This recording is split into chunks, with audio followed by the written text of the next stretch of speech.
Welcome to Diplomatic Channel. I'm Amarachi Ubani.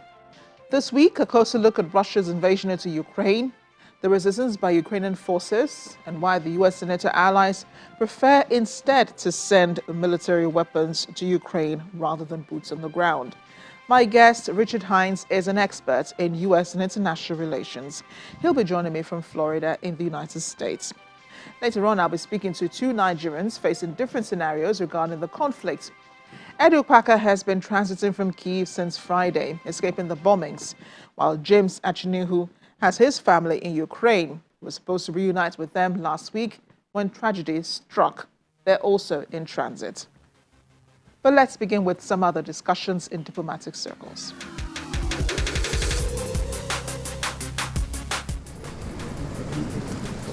The Economic Community of West African States, ECOWAS, says that it is following with great concern the military invasion of Ukraine by Russia, which has led to human casualties, especially among civilians. The West African bloc says it strongly condemns this action and calls for both parties to stop the fighting and to use dialogue to solve their differences in the interest of peace in the region. ECOWAS is also calling on all parties to ensure the safety of the citizens of all its member states living in Ukraine.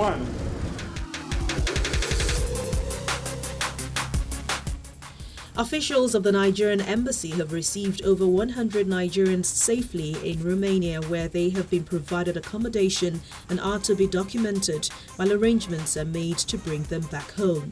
Officials at Budapest, Hungary, have received and accommodated 74 Nigerians safely, where they are being documented for subsequent travel arrangements back to Nigeria. In Warsaw, Poland, 52 Nigerians are being processed at the Polish government reception point, which is near the border of Kozowa, Krakowicz. The camp is well organized with beds and beddings, food, heating, clothing and medicals for the evacuees.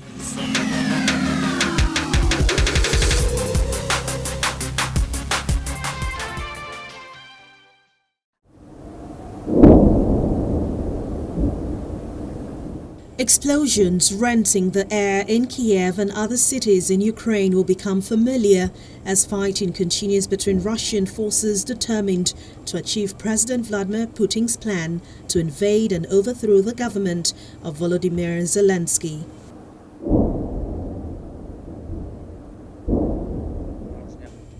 President Zelensky has remained on ground with messages of hope and defiance against the Russian invasion. In this video, he looks into the camera and says he will not put down weapons, he will defend his state.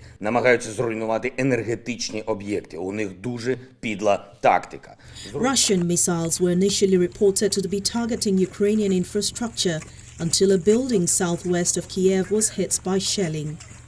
A fire also broke out in the city's northwest Shevchenko district in a separate incident. Kiev residents take cover in a church as many more seek safety from the escalating conflict. Here, 27 children and their mothers are sheltering in an underground bunker surrounded by wooden furniture and minimal personal belongings. Children are also seen wearing warm clothing and playing inside the church as adults appear to set up sleeping arrangements using mattresses on the floors. Russia's defense ministry claims to have taken out a total of 821 Ukrainian military infrastructure targets using long-range high-precision weapons, sea and air-launched cruise missiles. The defense ministry said Russian forces had gained control of the city of Melitopol in the region, but without confirmation. As President Zelensky says the capital Kiev is still under Ukrainian control, anti-Putin protests begin from within Russia. Police on Saturday detained more than 50 people, while authorities threatened to block media reports that contain what Moscow described as false information. At least 467 people were detained in 34 cities in Russia as at Saturday. And with fighting came displacement, as people confused about where to go and what to do headed for the borders in droves.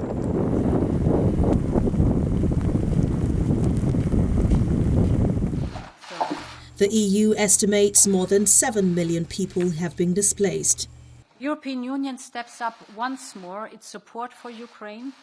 In addition to sanctions imposed by the US and individual European countries, the EU said on Sunday it will tighten sanctions on Russia, target Russian ally Belarus with measures, and fund weapons for Ukraine to help it defend itself against Russia's invasion. The first time the bloc will be doing so for a non-EU country. We're proposing a prohibition on all Russian-owned, Russian-registered and Russian-controlled aircraft. These aircraft will no more be able to land in, take off, or overfly the territory of the European Union. This will apply to any plane, owned, chartered, or otherwise controlled by a Russian legal or natural person. So let me be very clear. Our airspace will be closed to every Russian plane, and that includes the private jets of oligarchs too. Second, in another unprecedented step, we will ban in the European Union the Kremlin's media machine. The state-owned Russia Today and Sputnik, as well as their subsidiaries, will no longer be able to spread their lies to justify Putin's war and to sow division in our union. After the European Union, US and their allies agreed to cut off a number of Russian banks from the main international payment system SWIFT, many Russians could not withdraw monies from ATMs. The assets of Russia's central bank was also frozen, limiting Russia's ability to access its overseas reserves. President Putin, on the other hand, continues the plot against Ukraine by putting Russia's deterrence forces, a reference to units which include nuclear arms, on high alert, citing aggressive statements by NATO leaders and economic sanctions against Moscow. Реализовать в отношении нашей страны. Joining me now is U.S. and international relations expert Richard Hines. Richard is in Florida in the U.S., from where he joins me. Richard, thank you for joining me on Diplomatic Channel. Thank you, Amarachi. It's an honor to be with you. Let me begin with your take on the build-up to Russia's invasion into Ukraine on Thursday, which many say is linked to history and supposes Russia's intentions to reunite the former Soviet Union. Well, I don't take the view that the Western media has taken, and I want to applaud you and channels for trying to get a balanced view of the conflict that's going on. This conflict has been reduced to simple terms that Vladimir Putin wants to restore the old Soviet Union, and Ukraine is the first conquest, and then he's going to roll on into the Baltic countries and reform the Soviet Union. I think this is an extreme exaggeration. There's no doubt that the basis of the conflict in Ukraine is something we've seen throughout human history. We've seen it in Nigeria, we've seen it in Africa, we've seen it all over the world, and that is ethnic conflict. Or in the case of Africa, we would generally talk about tribal conflict. But I think the task before us now is to analyze the history of the conflict and to try to minimize the amount of violence. In our preliminary discussion yesterday, you mentioned that there were several thousand, maybe as many as 6,000 Nigerians in Ukraine. So an expanded conflict could only put their lives in jeopardy. So I think we need to think about minimizing the conflict. You know, to give you a Nigerian example, there's a big difference between, let's say, ethnic conflict in Plateau State, which occurs in Nigeria periodically, and what happened in the African country of Rwanda. You don't want Rwanda. You want to scale it back to Plateau State and ultimately try to, as the government in Nigeria has done, try to minimize the conflicts in Plateau State.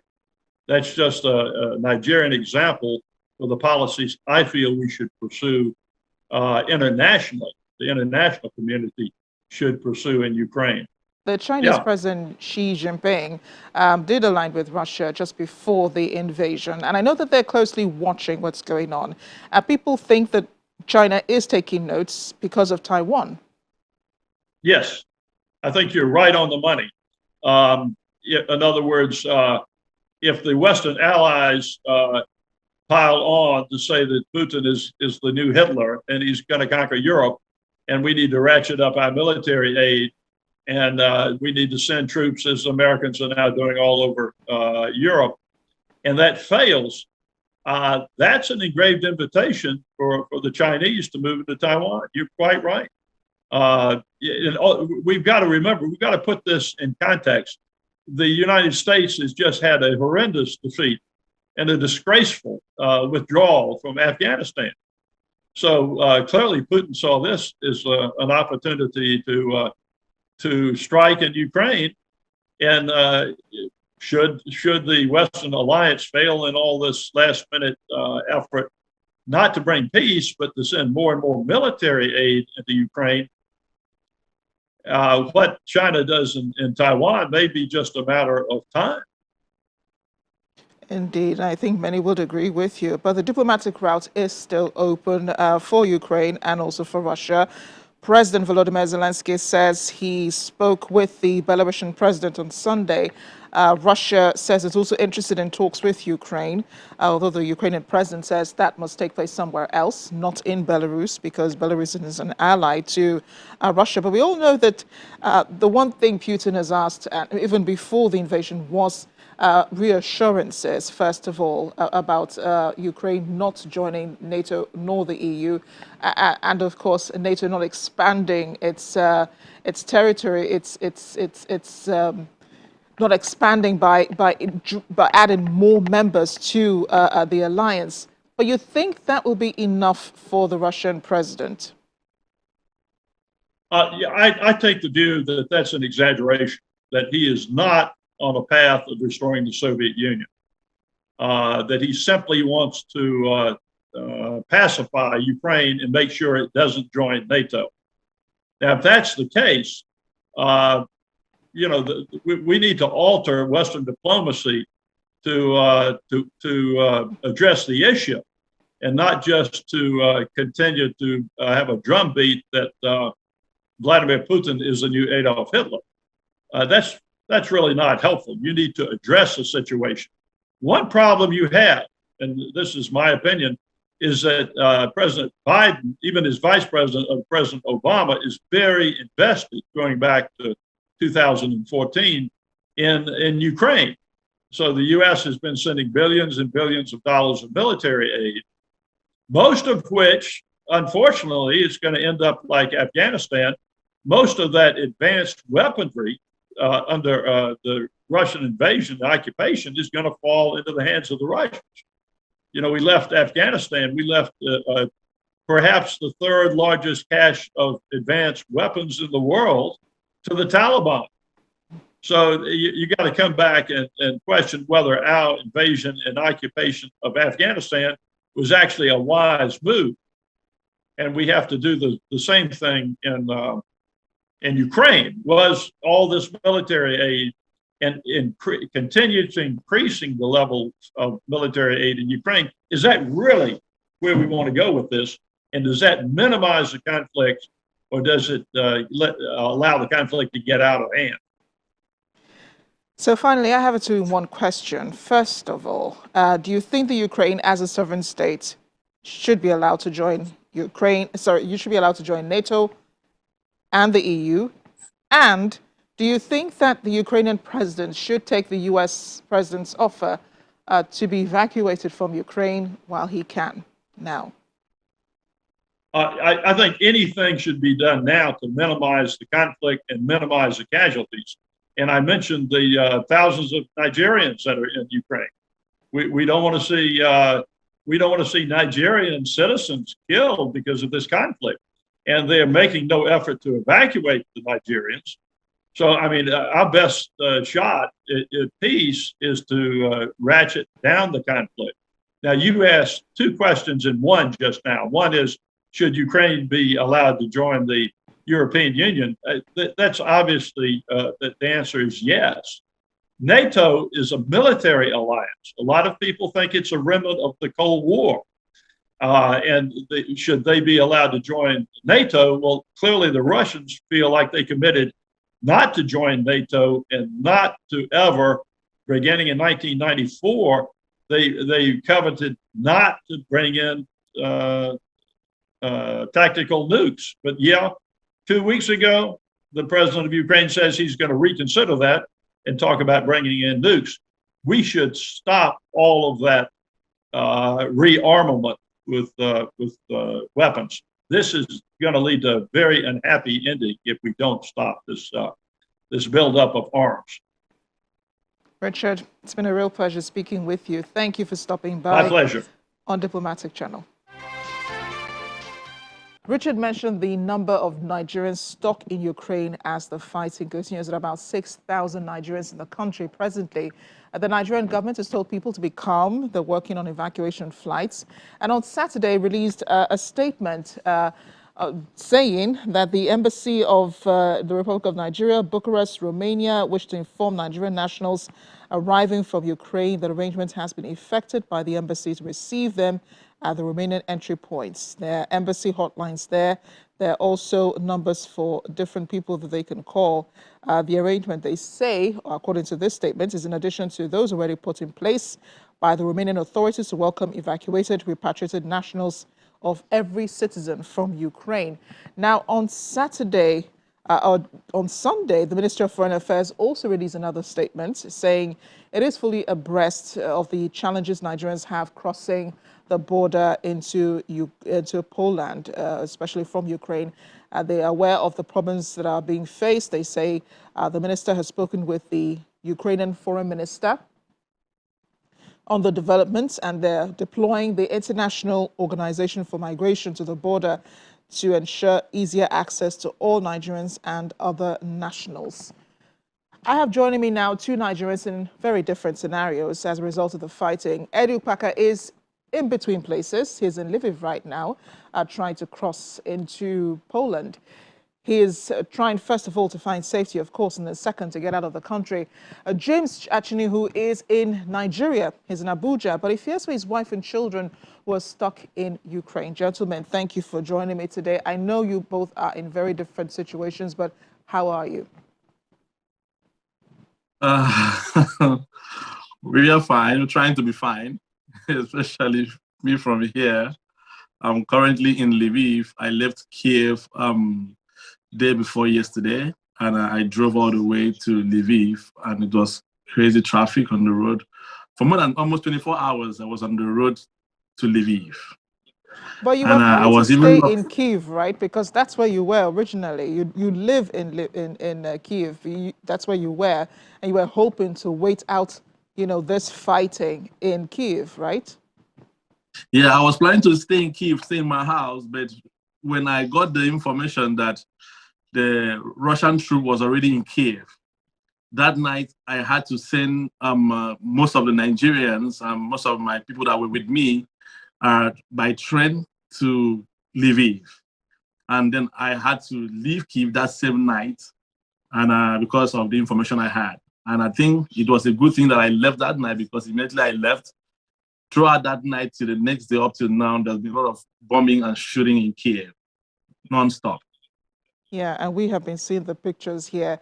James is in Abuja. James, your heart must be palpitating because you honestly don't understand what's happening. You're fearing for your wife and your children who are in transit, trying to get to somewhere safe. Yeah, good evening. Actually, it's really a very sad situation.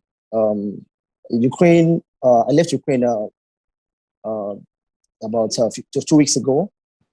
So, about 6 weeks ago, I left Ukraine. And I came back to Nigeria, and I was actually planning to return back to Ukraine on 26th, before this whole thing started. What is happening right now is that my wife and her cousin were actually heading to Poland. When they got to Lviv, they had this issue where there was this discrimination against Black people, Nigerians living there. So they were not able to enter the train I don't know, for whatever reason, they couldn't allow them. It was such a very sad situation, and I'm really sad now. I don't know. I've not been eating very well. I've not been sleeping very well. It has always been a very, very bad situation for me here. So where is your wife now? Actually, when they weren't able to get on the train to Poland, what they did was that they had to move to Uzhhorod. Uzhhorod is the state that is very close to Slovakia. So right now they are at the border trying to make a cross. But you know, there are some protocols that you have to go through before they can let you in. So a while ago, I was communicating with her, and they are still there. But I believe that before evening, today's evening, they will be able to cross into Slovakia.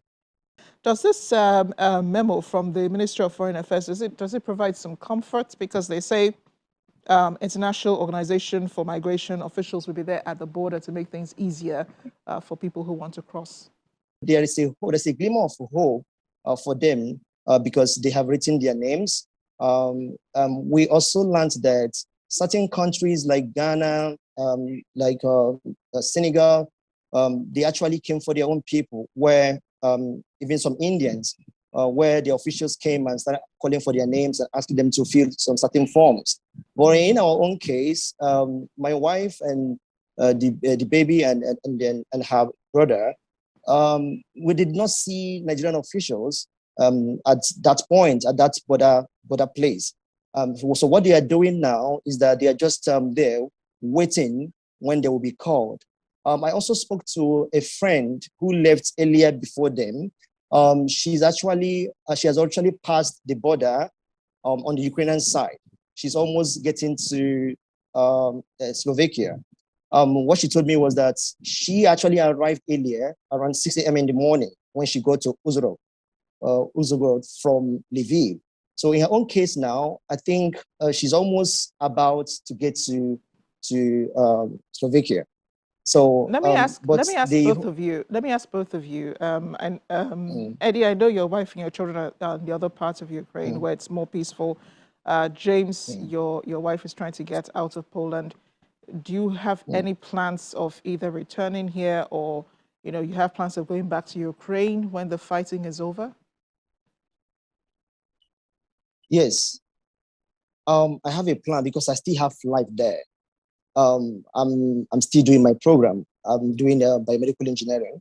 Actually, I'm about writing my thesis, which we are going to defend in May this year. So we are almost at the end of our program. And as a result, it is important that we return back to Ukraine when this thing is over. But we don't know when. We are just going to wait until when they will tell us that everything is okay, that we can return back to school. So Eddie? I'm a finalist. Yeah. Eddie? Yeah, for me, I'm here. I'm actually rounding up. I'm supposed to round up PhD next month.